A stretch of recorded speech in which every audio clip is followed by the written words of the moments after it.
আজ আমি করব মাটন। তো প্রথমেই আমি তেলের মধ্যে জিরে এবং তেজপাতা ফোড়ন দিয়ে দিলাম, তার মধ্যে দিয়ে দিলাম পেঁয়াজ কুচি, দিয়ে কিছুক্ষণ নেড়েচেড়ে ভেজে নেব। তারপর তার মধ্যে আদা বাটা রসুন বাটা দিয়ে কিছুক্ষণ কষিয়ে নেব।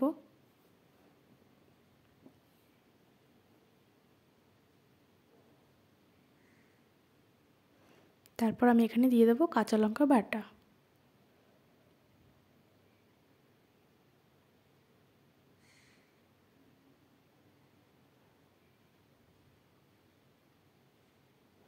কিছুক্ষণ কষে তার মধ্যে হলুদ দিয়ে দিলাম,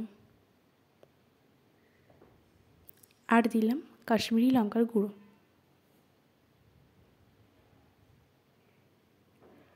এইবার আগে থেকে টক দই ফেটিয়ে রেখেছিলাম সেটা দিয়ে দিলাম, দিয়ে কিছুক্ষণ নেড়েচেড়ে ভালো করে কষিয়ে নেব যতক্ষণ না তেল ছেড়ে আসে।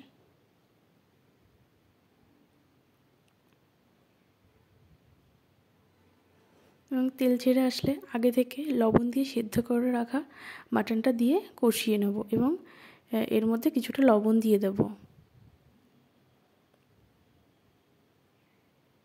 আর একটু চিনি অ্যাড করে দিলাম। এবার ভালো করে নেড়েচেড়ে কষিয়ে নেব।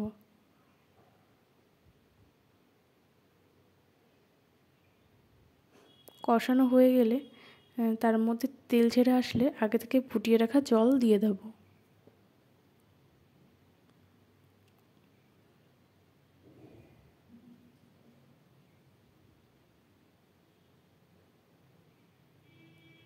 তারপর আগে থেকে আলু ভাজা করে রেখেছিলাম সেটা দিয়ে দিলাম।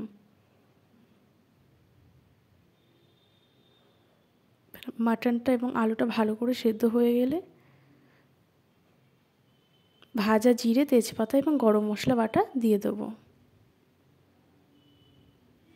তারপর হয়ে গেলে কিছুক্ষণ নেড়েচেড়ে নামিয়ে নেব।